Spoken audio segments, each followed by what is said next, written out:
لا حول ولا قوة إلا بالله العلي العظيم. بسم الله الرحمن الرحيم. الحمد لله الملك الحق المبين، والصلاة والسلام على سيد المرسلين وخاتم النبيين ورحمة للعالمين وشفيع المذنبين أبي القاسم محمد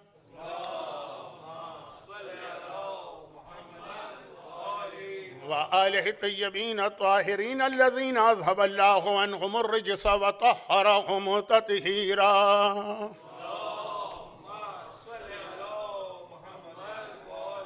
سيما على الإمام المنتظر والحجة الثاني شرجل اللهم له الفرج، ولعنة الله على أعدائهم أجمعين من الأزل إلى الأبد. أما بعد، فقد قال الله عز وجل في كتابه المبين وفرقانه المتين وقرآنه المجيد: بسم الله الرحمن الرحيم. أفحسبتم أنما خلقناكم عبثا وأنكم إلينا لا ترجعون.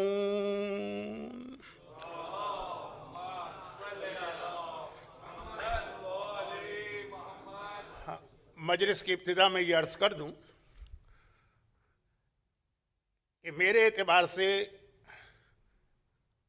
یہ والی مجلس بہت اہم مجلس ہوتی ہے. چھٹے امام کی شہادت کی ہمارے پاس ایک نہیں، دو نہیں، تین الگ الگ تاریخیں.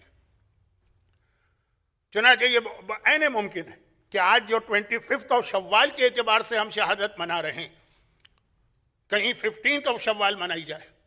جو میں نے لاسٹ ایئر کہا تھا کہ میری پرسنل ریسرچ یہ کہ زیادہ معتبر تاریخ 15 شوال ہے، لیکن چونکہ پوری عرب دنیا میں اور پورے ایران میں 25 شوال ہے. جو آج کربلا میں ہوں گے یا جو کربلا کو لائیو دیکھ رہے ہیں، یا اگر کوئی آیت اللہ سیستانی کی ویب سائٹ پہ چلا جاتا ہے تو آپ کو معلوم ہے نا کہ ان کا جو مین پیج ہے وہ بلو کلر کا ہے، شہادت کی تاریخ کو بلیک ہو جاتا ہے تو بلیک پیج نظر آئے گا.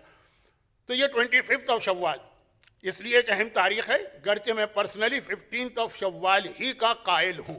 اور میں کیا، ان بڑے بڑے مراجع کے سامنے ہمارے بہت سارے بڑے بڑے علماء کا یہی نظریہ ہے. اور تیسری تاریخ 15 رجب بھی ہے.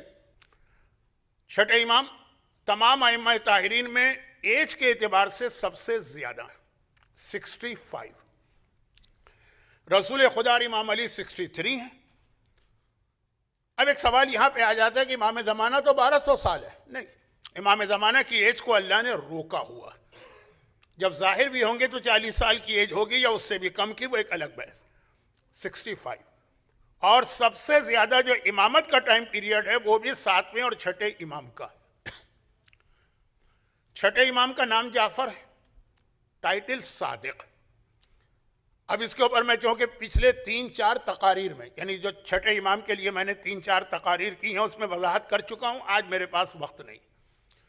اس ٹائٹل صادق کے کئی ریزن ہیں، جن میں ون آف دا ریزن یہ ہے کہ چونکہ اسی فیملی میں جعفر نام کی ایک اور پرسنالٹی آگے پیدا ہونے والی تھی اور وہ جھوٹا دعویٰ امامت کرنے والے تھے. تو رسول خدا کی ایک حدیث تھی نا جس میں کہا کہ یہ والا جعفر سچا ہوگا، اس کو صادق کہنا، وہ جعفر جھوٹا ہوگا. چنانچہ وہ جعفر ایک کذاب کہلائے، لیکن پھر چونکہ توبہ کر لی تو جعفر تواب. ایک ریزن یہ ہے، لیکن it's not the only reason, اور بھی کئی وجوہات ہیں. یہاں پہ صرف ایک چھوٹی سی بات کہہ رہا ہوں جس کی وجہ سے بہت سارے لوگ جو ویسے ہی مجھ سے ناراض ہوتے ہیں مزید ناراض ہو جائیں گے. لیکن بہرحال جو تاریخی حقیقت ہے وہ اپنی جگہ ہے. چھٹے امام نے 2 شادیاں کی تھیں. اب یہ شادیوں کے مسئلے کی میں ڈیٹیل میں نہیں جا رہا ہوں. شادیاں اور ام الولد اور کچھ ایسی اسلامی ٹرم ہیں جس کو سمجھانے جاؤں گا تو اصل چیز رہ جائے گی. 2 شادیاں کی تھیں. ایک اپنی فرسٹ کزن سے، یعنی بالکل جو ہمارے یہاں ایک لفظ استعمال ہوتا ہے نجیب الطرفین سیدانی، اور ایک ایسی خاتون سے جو بحیثیت کنیز مدینے میں لائی گئی تھی، جن کا تعلق تھا مراکش کے علاقے سے. مراکش اور اس کے اطراف کا جو علاقہ ہے جو عرب دنیا میں المغرب کہلاتا ہے، جس میں ٹیونس بھی آتا ہے، مراکش بھی آتا ہے اور تھوڑا سا اسپین کا کچھ حصہ بھی آتا ہے. بہرحال سیدانی کہیں سے بھی نہیں تھی، قبیلہ بربر سے تعلق تھا، ام حمیدہ. اب جو فرسٹ کزن نجیب الطرفین سیدانی ہے، ان سے جو بیٹا پیدا ہوا عبداللہ، جو چھٹے امام کا بڑا بیٹا تھا ان کی شہادت کے وقت وہ بالکل اپنے باپ کے بھی خلاف اور امام برحق ساتویں امام کے بھی خلاف، اور اتنا خلاف کہ ساتویں امام کے سامنے اس نے اپنی امامت کا دعویٰ کیا یہ کہہ کر کہ وہ جھوٹ بول رہے ہیں، سچا تو میں ہوں کیونکہ میں بڑا بیٹا ہوں۔ اور جو ظاہری طور پر ایک کنیز کی اولاد تھی، نعوذ باللہ، جملہ میں بڑی یعنی دل پہ جبر کر کے کہہ رہا ہوں کیونکہ وقت کم ہے، الفاظ کو بنانے سنوارنے کا وقت نہیں، ام حمیدہ ہماری جانیں قربان ان پر، اشہد انک کنت نورا فی الاصلاب الشامخہ والارحام المطہرہ، زیارت وارثہ میں جن رحم کو پاک و پاکیزہ قرار دیا گیا وہ ام حمیدہ ہے، لیکن سیدانی کہیں سے نہیں۔ ان کے بیٹے کو اللہ نے ہمارا ساتواں امام بنایا ہے۔ تو اسلام کے اندر اس قسم کا جو یہ کاسٹ سسٹم ہے یا جو نسلی غرور کچھ لوگوں کے ذہن میں وہ نہیں چلتا۔ نجیب الطرفین سید ہو کر وہ اپنے باپ کے خلاف جا سکتا ہے، اپنی ماں کے خلاف جا سکتا ہے، اپنے بھائی کے خلاف جا سکتا ہے، کون؟ جو امام برحق، اور بظاہر خاندان سے دور دور کوئی تعلق نہیں رکھتا ہے، لیکن وہ اللہ کی نگاہ میں وہ خاتون اتنی اہم ہو جاتی ہے۔ یہ جملہ بہت زیادہ آگے چل کر اس کے اندر باتیں کہی جا سکتی ہیں، لیکن چونکہ میرا آج کا موضوع ہی بالکل مختلف اور بڑا خشک موضوع ہے، یہ میں ابھی سے کہہ رہا ہوں۔ تو خیر، 2 بیویاں سمجھ لیجئے اور پھر ان سے مختلف اولادیں ہوں، جن میں 3 تو بیٹیاں ہیں۔ ام فروہ چھٹے امام کی ماں کا نام بھی ہے، چھٹے امام کی بیٹی کا نام بھی ہے۔ وجہ تو آپ کے سامنے، آپ میں سے بھی بہت سے لوگ اپنی بیٹی کا نام اپنی ماں کے نام پہ رکھتے ہیں، ماں کی یاد برقرار رکھنے کے لیے، اور ایک جناب اسماء اور ایک جناب فاطمہ، کیونکہ مصائب میں ان 2 بچیوں کا ذکر آتا ہے جو بہت چھوٹی تھی جب چھٹے امام کی شہادت ہوئی۔ لیکن اب اس سے پہلے کہ میں مزید چھٹے امام کے حوالے سے کچھ بات کروں، جو میرا اصل موضوع ہے اس کا آغاز کر دوں سورہ مومنون کی آیت نمبر 115، جس میں قرآن ہم سے ایک سوال کر رہا ہے، اللہ اور ہم سے ایک سوال کر رہا ہے، اور پھر ساتھ میں ایک ہنٹ بھی دے رہا ہے سوال کا جواب دیتے وقت خیال رکھنا اس بات کا۔ سوال کیا کر رہا ہے؟ افحسبتم انما خلقناکم عبثا، اے انسانوں تم نے کیا سمجھا، کیا ہم نے تمہیں بالکل بیکار عبث کھیل کود میں پیدا کیا؟ جیسے بچے ہوتے ہیں نا، کھیل رہے ہوتے ہیں، اب اگر سمندر کے کنارے بھی جائیں گے تو وہ مٹی کے اندر ایک گھر بنائیں گے، لیکن وہ گھر بیکار، کھیل کود۔ کیا تم سمجھ رہے ہو کہ ہم نے تم کو اس لیے پیدا کیا، کوئی مقصد نہیں، بس ایک ہمارا کھیل تھا کہ بناؤ انسانوں کو، اس کے بعد پھر جب دل بھر جائے توڑ دو۔ کھیل میں یہی ہوتا ہے نا، آدمی نے وہ گھر بنایا، اس کے بعد دل بھر گیا، ایک لات ماری، اس کو توڑ کے چلا گیا۔ اب یہ ہم سے سوال ہو رہا ہے کہ سوچو کیا ہم نے تمہیں بیکار پیدا کیا یا کسی مقصد سے پیدا کیا؟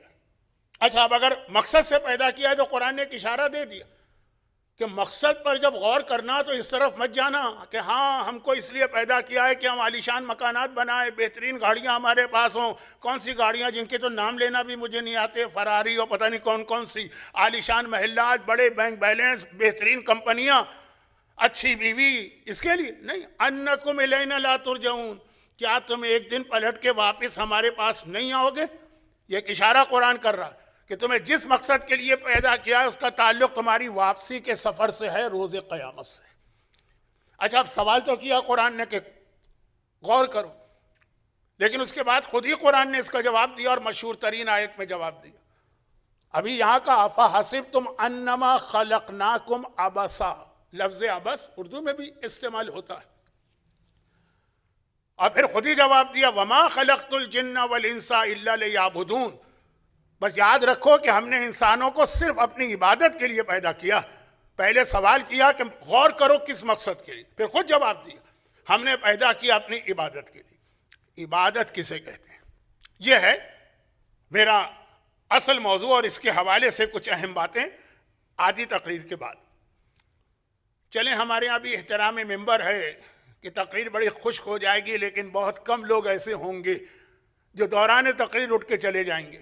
بھائی جب آ گئے ہیں تو احترام ممبر یا آداب عزاداری ہے کہ آخر تک بیٹھنا ہی، ورنہ میں نے تو کراچی میں وہاں بھی مجلسیں پڑھی ہیں کہ جہاں پسند نہیں آیا لوگوں کو 200 آدمی ایک ساتھ اٹھ کے چلے جاتے تھے۔ خیر، تو خلاصہ یہ ہے کہ اب آپ کو سننا تو ہے، میری وجہ سے نہیں، اس فرش اعضاء کے احترام کی وجہ سے۔ قرآن نے کہا عبادت کے لیے پیدا۔ عبادت کسے کہتے ہیں؟ عبادت کسے کہتے ہیں؟ اب دیکھیے، ایک تو عبادت کے وہ معنی ہیں جو عوام کے پاس ہیں۔ عوام کے پاس عبادت کے بہت ہی ایک معمولی سے اور ظاہری معنی۔ روایتیں آپ علماء سے سنتے رہتے ہیں، میں صرف تھوڑا سا اشارہ کر کے اپنے اصل موضوع کی طرف جاؤں گا۔ ایک تو عوام کے پاس ہے کہ بھائی وہ فلاں آدمی بڑا عبادت گزار ہے، کیوں؟ وہ بہت نمازیں پڑھتا۔ دعائے کمیل میں اس کی حالت دیکھا کرو کہ ہزاروں قطار رو رہا ہے اور چیخیں مار رہا۔ زیارت عاشورہ پڑھتے وقت اس کی کیفیت دیکھا کرو۔ ماہ مبارک کے رمضان کے ہی نہیں، اس کے علاوہ بھی سال میں کتنے ہی روزے رکھتا۔ ایک تو یہ عوام کے پاس عبادت کا تصور ہے کہ عبادت اس کا نام، چاہے وہ بیٹھ کے اس کے بعد دنیا بھر کی غیبتیں کرے، چاہے وہ اس کے بعد بیٹھ کے کمیونٹی میں فتنے اور فساد برپا کرے، چاہے اس کے بعد وہ بیٹھ کر لوگوں سے حسد کرتا رہے، بس نہیں، وہ بہت نمازی، بہت نمازی ہے۔ خود امام کی کتنی حدیثیں، یہ حدیث بھی امام کی تو ہے نا، کہ امام نے کہا بھائی وہ میرا فلاں صحابی کافی عرصے سے نظر نہیں آ رہا۔ لوگوں نے کہا کہ فرزند رسول، اسے عبادت خدا کا انتہائی شوق ہوا ہے، تو اس نے سارے کام چھوڑ دیے، حتیٰ امام کے پاس آنا بھی چھوڑ دیا۔ وہ اپنے گھر میں جہاں نماز بچھا کے بیٹھ گیا ہے، بس وہ نماز پڑھتا رہتا ہے اور روزے رکھتا رہتا ہے اور لمبی لمبی دعائیں پڑھتا رہتا ہے۔ تو امام نے کہا وہ انسان ہے، آخر اس کا گزارا کیسے ہوتا ہے؟ کہا کہ نہیں، اس کا ایک جاننے والا ہے۔ جب اس نے دیکھا کہ یہ اتنی عبادت کر رہا ہے تو اس نے کہا تم عبادت کرو، تمہارا سارا خرچہ میں برداشت کروں۔ امام نے کہا وہ آدمی جو ہے جس نے خرچہ برداشت کیا وہ اس سے کئی گنا زیادہ بڑا عابد ہے، اصل عبادت تو وہ کر رہا۔ ایک چھوٹی سی کتاب ہے، اپنے بچوں کو پڑھائیے، خود بھی پڑھیے گا، اس کا اردو ترجمہ ہے سچوں کی کہانیاں شہید مرتضیٰ مطہری۔ یہ روایت اس کے اندر بھی ہے۔ یہ کتاب وہ ہے جس میں 125 روایتیں اسٹوری کی شکل میں لکھی گئی، اور شہید مرتضیٰ مطہری جیسے عالم نے۔ امام نے کہا تم سے بڑا وہ زیادہ بڑا عابد، یا وہ دوسرا واقعہ جو اس لیے میں پڑھ رہا ہوں کہ اب جو میں جاؤں گا انشاءاللہ اگر زندگی رہی سفر حج پہ، تو وہاں تو یہ روایت میں اکثر پڑھتا ہوں، ایک دفعہ آپ بھی سن لیجیے۔ ایک امام کے ایک صحابی حج کر کے آئے، تو جیسا دستور دنیا ہے اور اچھا دستور ہے کہ امام سے ملنے کا، امام نے اس سے سفر حج کے حالات پوچھے، تم نے حج کیا، کیسا رہا، وہاں کا ماحول کیا تھا، سوالات ہوں گے، اب اس کو ضرورت کیا ہے اس میں وقت ضائع کرنے کی۔ ایک سوال اس میں یہ پوچھ لیا کہ تمہارے جس قافلے میں گئے تھے گروپ میں کیسا تھا؟ کہا مولا عجیب لوگ تھے، ادھر ہم مکے میں داخل ہوئے اور اپنے ہوٹل میں پہنچے ہی تھے کہ سب اتنا تڑپ رہے تھے خانہ کعبہ کی زیارت کے لیے، حجر اسود کو بوسہ دینے کے لیے، مقام ابراہیم کی نماز کے لیے، ہجر اسماعیل کی 2 رکعت نماز کے لیے۔ جو لوگ حج یا عمرہ کر چکے ہیں وہ میرے یہ جملے سمجھ رہے ہیں، باقی سمجھ لیں کہ یہ اہم وہاں کی جگہیں جن کی زیارت کے لیے لوگ تڑپتے ہیں، جیسے ہی نگاہ پڑتی آنکھوں سے آنسو بہاتے ہیں۔ اتنا تڑپ رہے تھے کہ سب نے اپنا سامان وہیں پھینکا، اپنی سواریاں وہیں چھوڑی، اور کہا کہ نہیں پہلے ہم کو جا کے خانہ کعبہ کی زیارت کرنا ہے، پتہ نہیں کتنے سال کی ہماری امیدیں پوری ہوئی ہیں، سب دوڑ کے گئے کعبے کی زیارت۔ امام نے کہا تو پھر ان کے سامان کا کیا ہوا، ان کی سواریوں کا کیا ہوا؟ بھائی آج کل کی طرح تو نہیں ہے کہ کاریں ہیں رکی رہیں گی، تو جانور ہیں، گھوڑے ہیں، اونٹ ہیں، ان کو اسی طرح کھلا چھوڑ کے چلے گئے تو بھاگ بھی جائیں گے۔ کہا مولا جب میں نے یہ دیکھا تو میں نے سب کے سامان کی ذمہ داری بھی سنبھال لی اور سب کی سواری کے جانوروں کی بھی دیکھ بھال کرنے لگا۔ امام نے کہا تمہیں تو بہترین قافلہ ملا کہ جنہوں نے اپنا سارا ثواب تمہارے حوالے کر دیا، اصل حج تو تم کر کے آ رہے ہو، جو ان کی خدمت تم کر رہے حاجیوں کی اصل حج تو تم نے کیا ہے، انہوں نے اپنا ثواب سارا تمہیں دے دیا۔ تو اب یہ وہ جو ایک عوام کے ذہن میں خیال ہوتا ہے نا کہ عبادت نماز کا نام ہے، عبادت، میں عبادتوں کی توہین نہیں کر رہا ہوں، خدا نخواستہ، میرے بارے میں جو مجھے جانتے ہیں وہ بدگمانی کر بھی نہیں سکتے کہ میں نماز اور روزے کے خلاف کبھی بات کروں گا، لیکن ایک عوام کے پاس عبادت کا یہ تصور۔ اچھا اسی میں وہ ایک چیز بھی آ جاتی ہے جو اصول کافی کے بالکل شروع کی حدیث، کہ ایک شخص نے امام سے کہا کہ مولا ہمارا ایک دوست ہے، اس سارے واقعات شیعوں کے، مولا ہمارا ایک ساتھی ہے اور وہ اتنا زیادہ عبادت کے حوالے سے محتاط ہے کہ وضو کرتا ہے تو اتنی اس کے اندر کہ میرے وضو میں کوئی غلطی نہ ہونے پائے، اتنی وہ احتیاط سے کام لیتا ہے، پانی پہ پانی، پانی پہ پانی۔ غسل کرتا ہے تو اس کو اتنی فکر ہوتی ہے۔ اچھا، وضو غسل بہت اہم عبادت ہیں، بال برابر حصہ بھی اگر پانی کے بغیر رہ گیا تو وضو بھی غلط ہے اور غسل بھی غلط، اور وضو غلط ہے تو ساری نمازیں غلط، اور غسل غلط ہے تو نماز کے ساتھ روزے بھی افیکٹڈ ہو سکتے ہیں، اور اگر یہ دونوں غلط ہیں تو اگر کسی نے حج کیا ہے تو اس کا حج بھی متاثر ہو سکتا، اور اگر کسی نے عمرہ کیا ہے تو عمرے میں اس کی بیوی بھی اس پہ حرام ہو سکتی ہے، حج میں نہیں، عمرے میں۔ خیر، یہ سارے ٹیکنیکل مسئلے ہیں جس کی طرف خالی اشارہ کر دینا کافی ہے، وقت نہیں۔ تو مولا وہ اتنا زیادہ وہ پانی بہاتا ہے، شاید پانی پہنچا، شاید نہیں پہنچا، شاید پہنچا، شاید نہیں پہنچا۔ امام نے کہا تم اس کی تعریف کر رہے ہو، وہ تو شیطان کی عبادت کر رہا ہے، اللہ کی تو عبادت کر ہی نہیں رہا۔ مولا وہ یہ اللہ کی عبادت کے لیے، نماز کے لیے اتنی احتیاط کر رہا، کہا خود اس سے جا کے پوچھ لو کہ اس کے دل میں جو یہ وسوسے اور خیال آتے رہتے ہیں یہ اللہ کی طرف سے ہوں گے کہ شیطان کی طرف سے؟ وہ بھی کہے گا شیطان کی طرف سے، تو شیطان کی پیروی کر رہا۔ اور ضمناً ایک بات میں عرض کر دوں، یہ میرا موضوع تھا نہیں لیکن مجھے تھا کہ یہ مجھے بیان کرنا، وہ یہ ہے کہ اسلام میں بہت اہم ایک اصول ہے نا کہ نعمتوں کا بھی حساب دینا۔ سب سے بڑی نعمت تو ولایت کی نعمت ہے، اہل بیت کی نعمت ہے، اس کا تو سب سے پہلا حساب ہے۔ اس کے علاوہ بھی نعمتوں کا حساب، پانی۔ آج دنیا کا سب سے بڑا مسئلہ پانی ہے، جو آگے بڑھ کر اور شدید مسئلہ بننے والا۔ پیغمبر کی ایک بہت مشہور حدیث ہے کہ وضو ایک مد پانی میں ہونا چاہیے اور غسل ایک سا میں۔ ایک سا کا مطلب کیا ہے؟ 3 لیٹر اس میں ہو جانا چاہیے۔ پھر ایک حدیث ہے کہ عنقریب ایک ایسی قوم پیدا ہوگی جو یہ سن کر اس کو بہت کم سمجھے گی۔ وہ لوگ جب پل صراط پہ چلیں گے تو ان کے قدم پھسل جائیں گے۔ اچھا، میں اپنی جیب میں بھی ایک آپ کے سامنے پیش کرنے کے لیے، ڈیمونسٹریشن کے لیے ایک بوتل لے کر آیا ہوں۔ دیکھیں یہ بوتل، دیکھیں یہ والی، اس بوتل سے وضو تو چھوڑے پورا غسل ہو سکتا ہے اس میں جتنا پانی، شرعی غسل۔ آپ کی عادت کی بات نہیں کر رہا ہوں، جو شرعی غسل ہے نا، جو عورتیں نجس ہونے کے بعد پاک ہونے کا غسل کرتی ہیں، جو شادی شدہ افراد غسل کرتے ہیں، جو جوان افراد لوگ غسل کرتے ہیں، اس بوتل میں پورا غسل ہو جانا چاہیے۔ ابھی بھی آپ جائیں گے تو انٹرنیٹ پہ آپ کو مرحوم آیت اللہ خوئی اور آیت اللہ سیستانی کے ایک شاگرد ملیں گے جو بہت مسائل عربی میں بیان کرتے ہیں۔ وہ باقاعدہ یہ بوتل بھر کے لائے، اس سے انہوں نے دکھایا کہ کیسے اس سے پورا غسل ہوگا، سر کے بالوں سے پیر کے ناخن تک۔ اس طرح سے نہیں جیسے صحیح بخاری میں حضرت عائشہ کے غسل کی کیفیت ہے، وہ طریقہ تو نہیں تھا ان کا، لیکن جو ہمارے یہاں اتنا زیادہ پانی ضائع کیا جاتا، چلیں اپنے آپ پرسنل ہائیجین کے نام پہ جتنا پانی ضائع کریں وہ آپ کی مرضی، لیکن اللہ کے نام پر کہ جی غسل میں کر رہا ہوں اسلام کا، کوئی شرعی غسل کر رہا ہوں، اپنے آپ کو پاک کرنا ہے، اس حوالے سے جو آپ پانی ضائع کریں گے، تو خالی یہ دکھانے کے لیے میں خالی بوتل لے کر آیا ہوں، لیکن پورا غسل اس میں ہو سکتا ہے۔ ہاں، واجب نہیں ہے کہ آپ اس میں پورا غسل کریں، آپ زیادہ پانی بھی لیں، ڈبل لیں، ٹرپل لیں، اس سے زیادہ لیں، لیکن نہ اتنی لاپرواہی ہو کہ خواتین کے نیل پالش لگی ہے اور غسل ہو رہا ہے، نہ اتنی زیادہ احتیاط ہو کہ امام کہتے تم اللہ کی عبادت نہیں کر رہے، تم شیطان کی عبادت کر رہے ہو۔ تو خیر، یہ تو تھا، ابھی تمہید میں ہی ہوں میں۔ عوام کے پاس عبادت کا تصور، جہاں عبادت کا مطلب ہوتا ہے زیادہ سے زیادہ نمازیں، زیادہ سے زیادہ روزے، زیادہ سے زیادہ دعائیں، زیادہ سے زیادہ اعمال۔ میں بعض لوگوں کو دیکھتا ہوں وہ شب قدر میں ایک لسٹ بنا کے بیٹھتے ہیں، یہ دعا کتاب میں لکھی ہے، یہ ہو گئی ٹک، یہ ہو گئی ٹک، یہ ہو گئی ٹک۔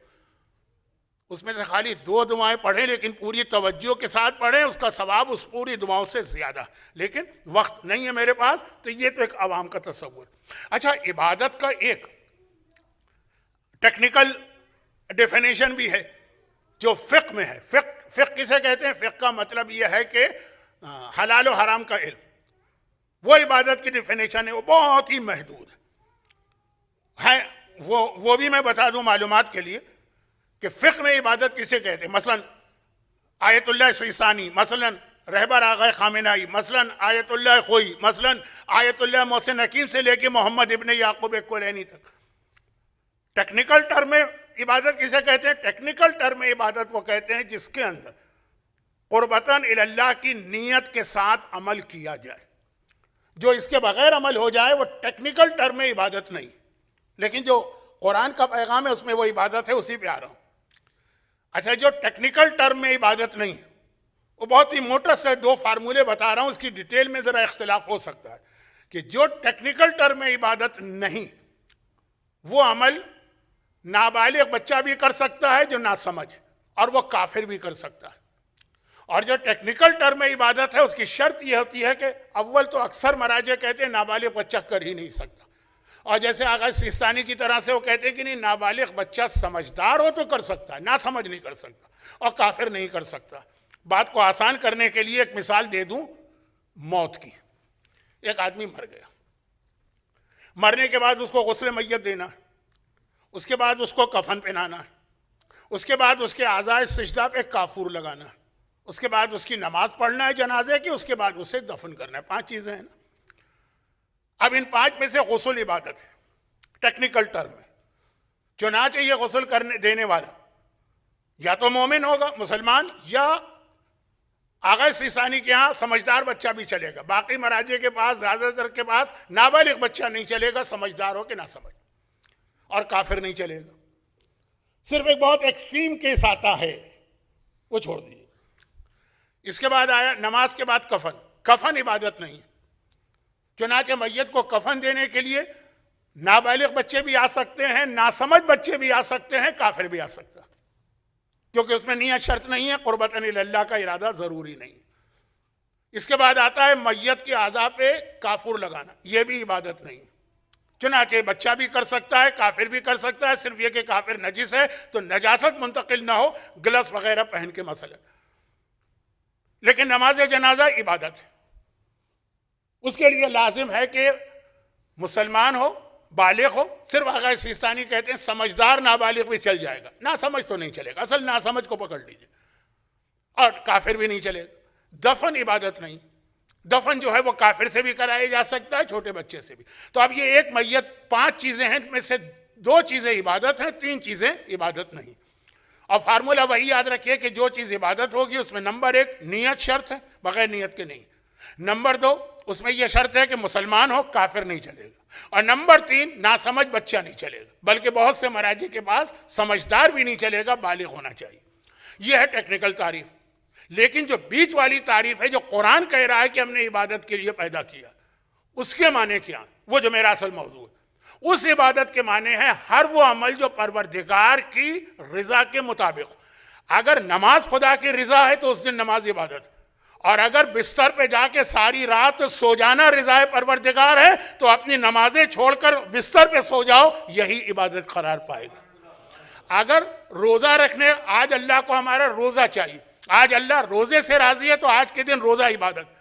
اور اگر عید کے دن اللہ کو ہمارا روزہ نہیں چاہیے ہے، حرام ہے، اور اس دن ہم روزہ رکھنا چاہیں تو اب روزہ رکھنا عبادت نہیں ہے، گناہ ہو جائے گا.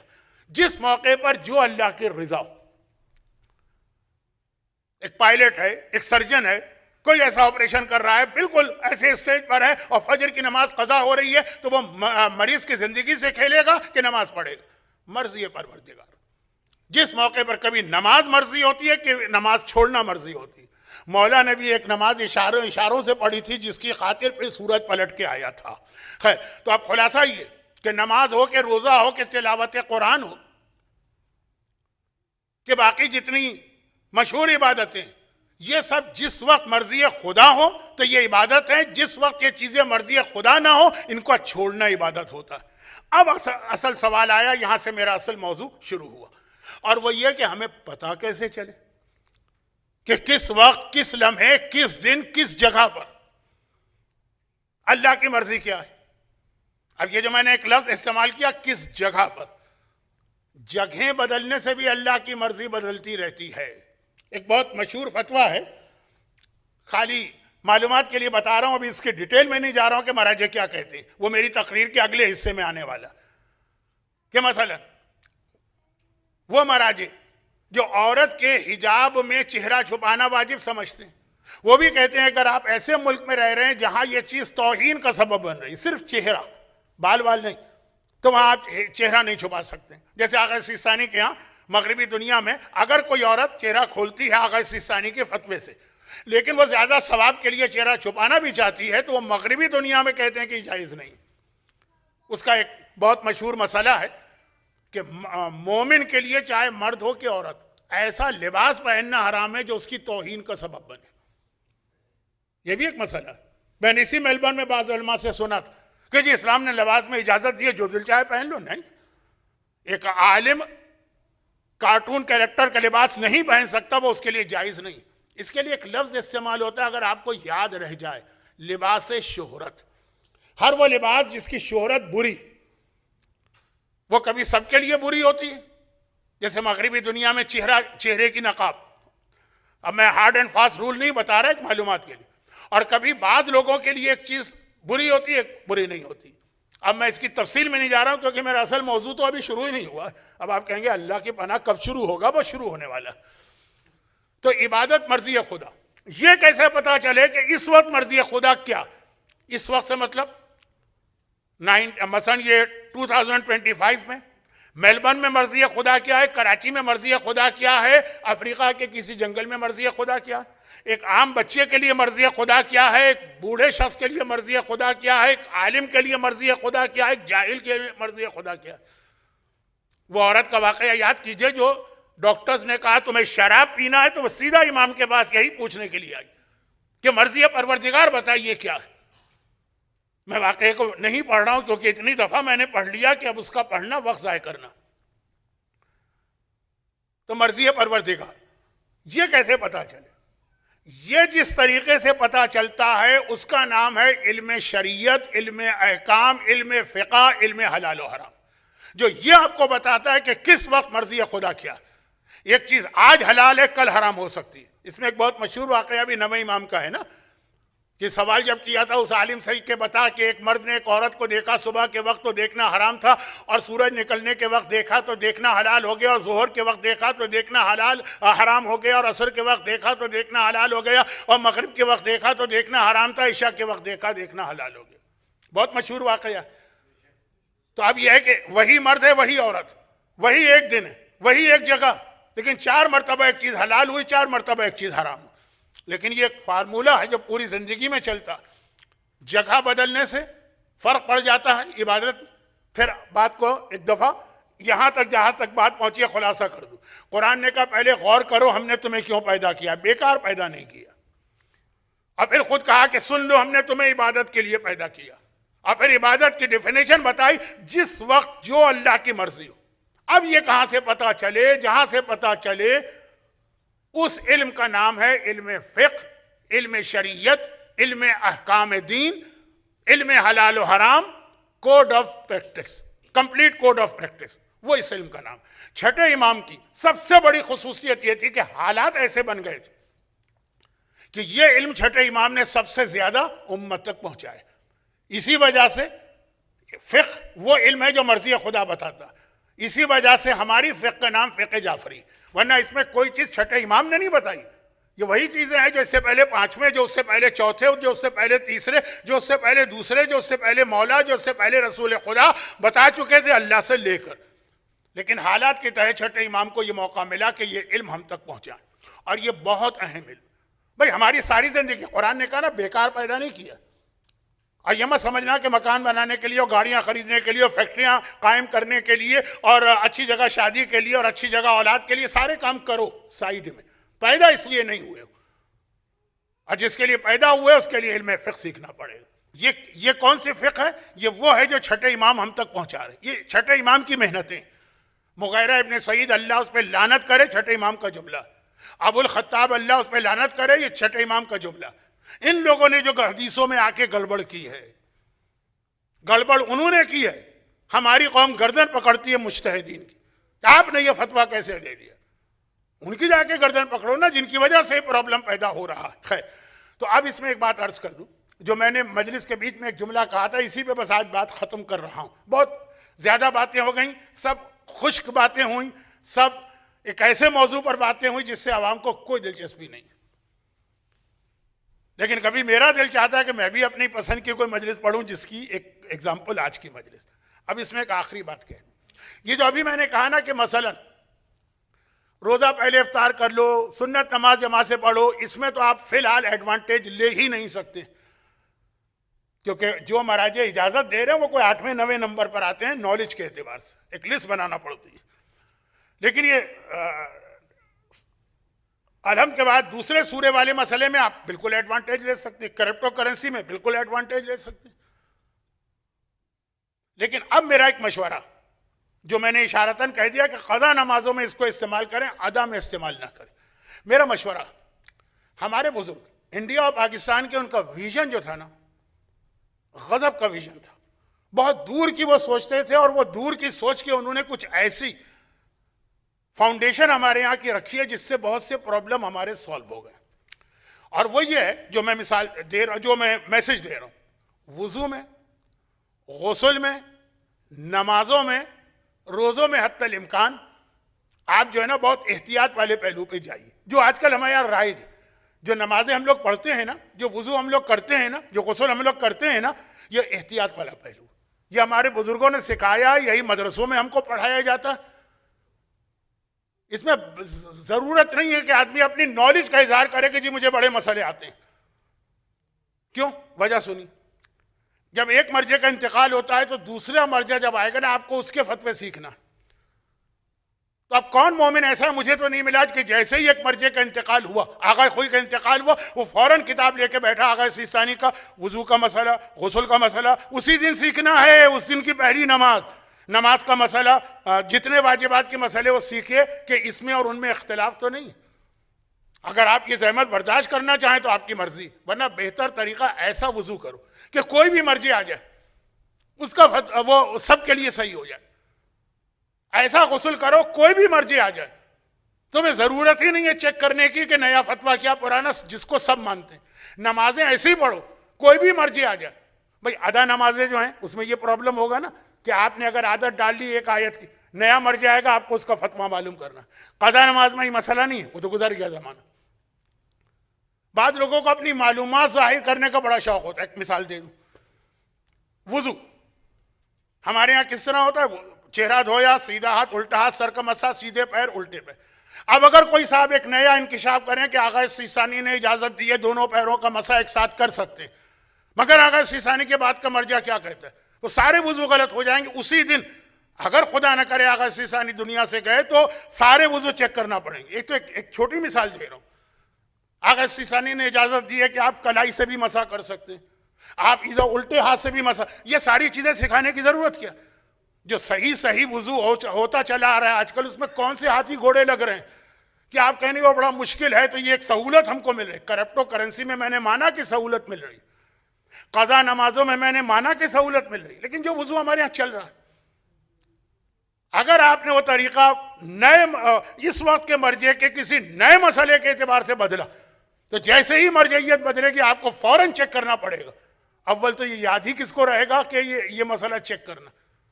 جتنے وضو غلط ہو رہے ہیں ذمہ داری اس مدرسے والے پر آئے گی یا اس ٹیچر پر آئے گی، ایک طرح سے، ویسے تو شاید نہ بھی آئے لیکن شاید آئے بھی۔ تو وضو، غسل ونی وہ پرماننٹ عبادتیں جن میں کوئی تبدیلی حالات کی وجہ سے نہیں ہوتی ہے۔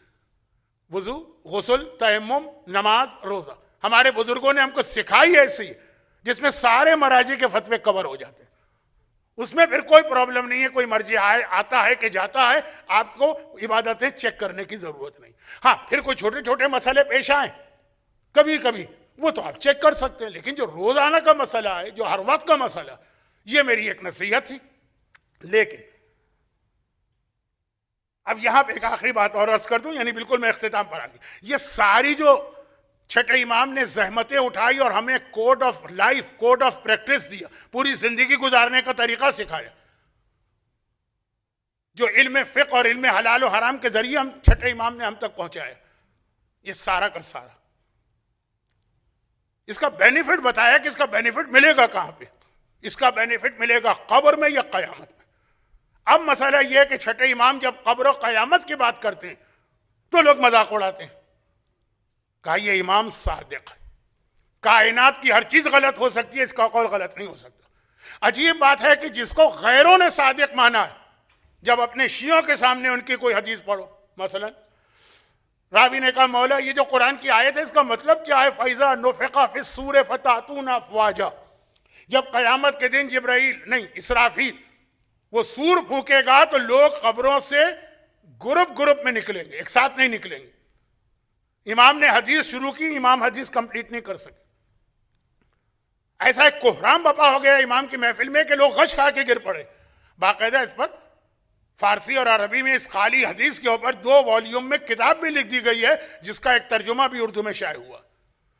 امام نے تفصیل بتائی کہ ایک ایسا گروہ قبر سے نکلے گا کہ جس کی گردن میں ایک ایسا طوق ہوگا جس میں 300 کانٹے ہوں گے، اور ہر کانٹے پہ ایک شیطان ہوگا جو کاٹ رہا ہوگا، اور ایک ایسا گروہ قبر سے نکلے گا جو سارا زنجیروں سے جکڑا ہوا ہوگا، اور زنجیریں آگ میں گرم ہوں گی جو اس کے جسم کو جلا رہی ہوں گی، اور ایک ایسا گروہ قیامت سے نکلے گا کہ جس کے جسم سے آگ کے شعلے بلند ہو رہے ہوں گے، اور اس کو اس کی گدی اور اس کی زبان کھینچی جا رہی ہوگی، آدھی اس کے منہ سے اور آدھی اس کی گدی سے۔ پوری ایک حدیث مجمع برداشت نہیں کر سکا، کیونکہ وہ مجھ جیسے چھٹے امام کے غلام ایک صادق حسن کی زبانی نہیں سن رہا، وہ امام برق کی زبانی سن رہا۔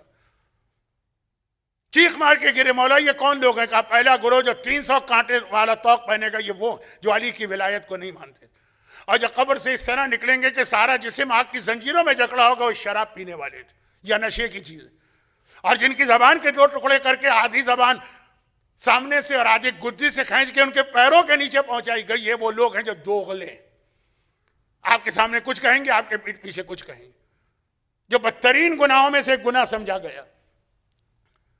پھر امام نے قیامت کے باقی عذاب بتائے، تو لوگوں نے کہا مولا سب پہ ہی عذاب آئے گا؟ کہا کہ نہیں، ایک ایسے لوگ بھی ہوں گے جو قبر سے نکلیں گے، ان کے آگے آگے خوبصورت، چھٹا امام کہہ رہا ہے صادق امام، جس کو غیروں نے صادق مانا ہے، پتہ نہیں ماننے والے شک کریں، آگے آگے چل رہا ہے، بڑا خوبصورت جوان، وہ آنے والے ہر عذاب کو اپنے سینے پہ روک کے اس کو بچاتا، دائیں سے بائیں سے، جیسے وہ ہوتے ہیں نا سیکیورٹی والے، یہاں تک کہ اس کو پل صراط پہ لے کے گیا، پل صراط پر بھی جہاں ذرا اس کا قدم پھسلا یا رکا، وہاں اس نے آ کے اس کا سہارا دیا، ہاتھ پکڑ کے لے گئے۔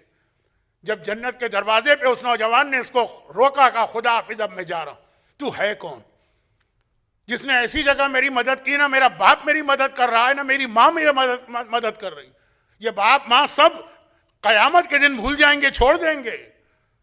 یوم یفر المرء من اخی وصاحبتہ وبنی وامہ وابی، قیامت کے دن ہوگا، قرآن کہہ رہا ہے کہ لوگوں کو دیکھ کے ان کے باپ ماں بھاگ جائیں گے، تو میری مدد کر رہا۔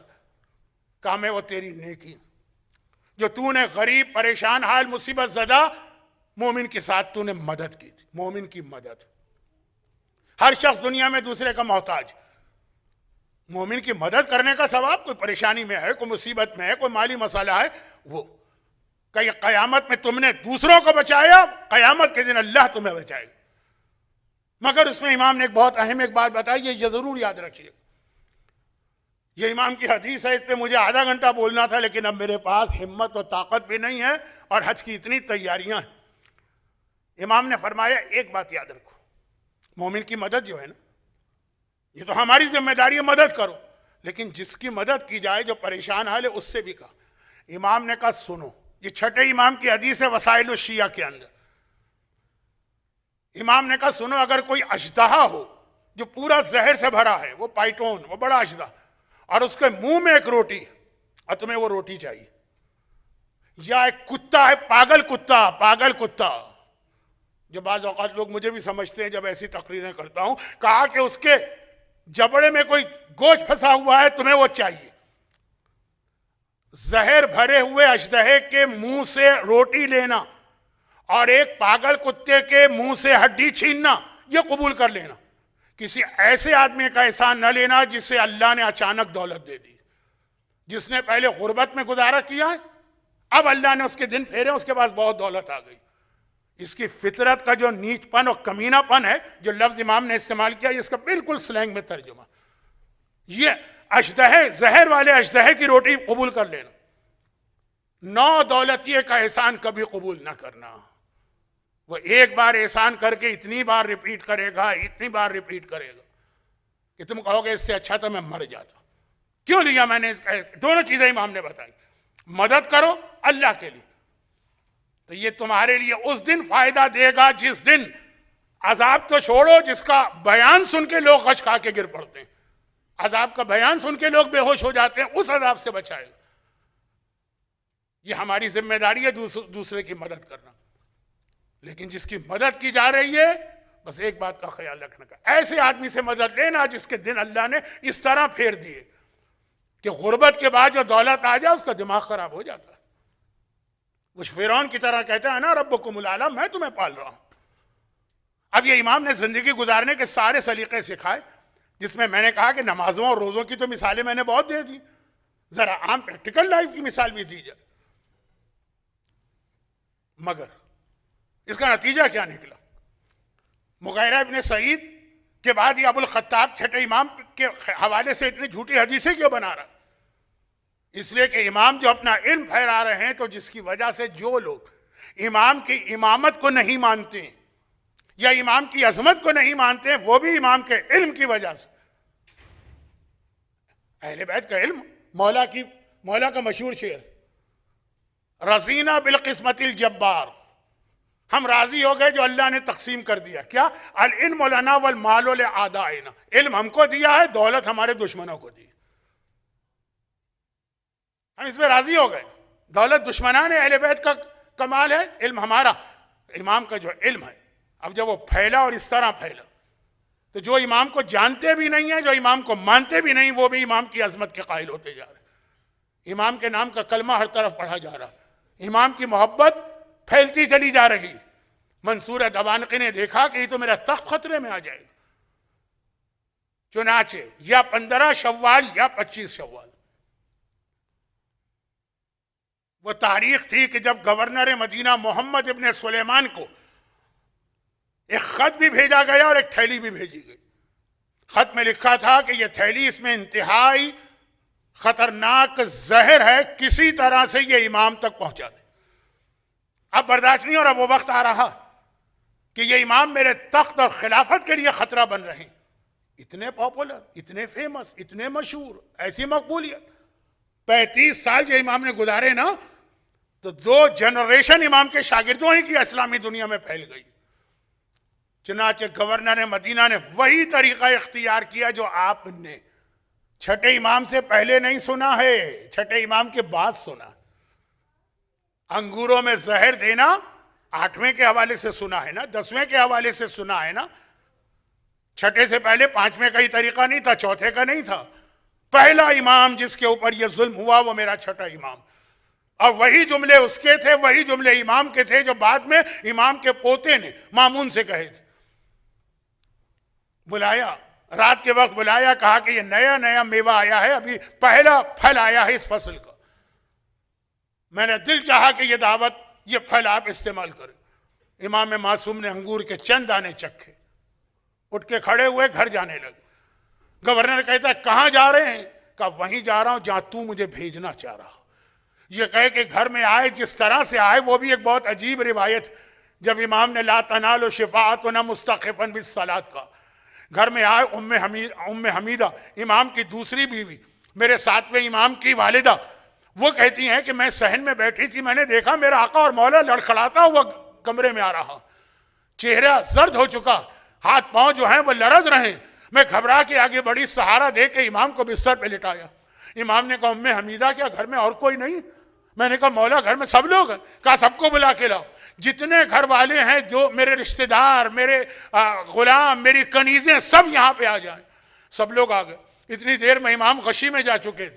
تھوڑی دیر بعد امام نے آنکھیں کھولی، چاروں طرف دیکھا اور ایک جملہ کہا اور دنیا سے چلے گئے، یہ آپ کے چھٹے امام، یہ میرے چھٹے آقا اور مولا امام کی آخری وصیت ہے. کہا ام حمیدہ یہ پیغام میرے شیعوں کو دینا، لا تنالوا شفاعتنا مستخفا بالصلاۃ، ہماری شفاعت اس کو نہیں ملے گی جو نماز کو حقیر سمجھتا ہے. یہ کہا اور دنیا سے رخصت ہوئے. ادھر دنیا سے رخصت ہوئے، ادھر چھٹے امام کی دونوں چھوٹی بچیاں اسما اور فاطمہ ایک مرتبہ دوڑ کے آتی ہیں، بابا کے لاشے پہ گر جاتی ہیں، سینے پہ سر رکھتی ہیں، کہتی ہیں بابا ارے ہمیں یتیم کر گئے، ارے تم دنیا سے چلے گئے. ایک بار 7ویں امام کو دیکھا، کہا بھائی موسی کاظم، ارے میرا بابا مجھے چھوڑ کے چلا گیا۔ ساتویں امام آگے بڑھے، بچیوں کے یعنی بہنوں کے سر پہ ہاتھ رکھا، کہا بابا چلے گئے لیکن ابھی میں موجود ہوں تمہیں ہر پریشانی سے بچانے والا۔ تمہیں آپ کو کوئی بچی اور بھی یاد آ رہی ہوگی، بابا اس کا بھی مرا تھا لیکن وہ بابا کے سینے پہ سر بھی نہ رکھ سکی۔ کیسے سر رکھتی؟ سارا سینہ تیروں سے چھلنی تھا۔ ارے اس کا بھائی اس کے سر پہ ہاتھ بھی نہ رکھ سکا، کیسے ہاتھ رکھتا؟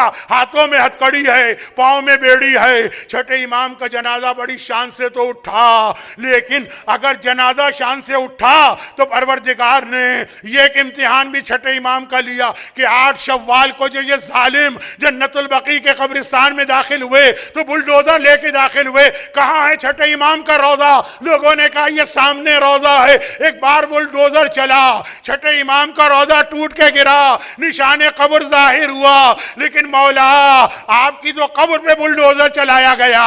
ارے کربلا کا میرا آقا جس کے لاشے پہ گھوڑے دوڑائے جا رہے ہیں، الا ولعنۃ اللہ علی اعدائہم اجمعین۔ خداوندہ میرے چھٹے امام کی شہادت کا واسطہ ان کے ماننے والوں کو دنیا اور آخرت میں ان کی مدد اور آخرت میں ان کی شفاعت نصیب فرما، ان کے ماننے والوں کی ساری حاجتیں پوری فرما، ان کے پوتے کے ظہور میں تعجیل فرما، دنیا بھر کے شیعوں کی حفاظت فرما۔ آئیے چھٹے امام کے تابوت کو کندھا بھی دیں اور ماتم بھی کریں۔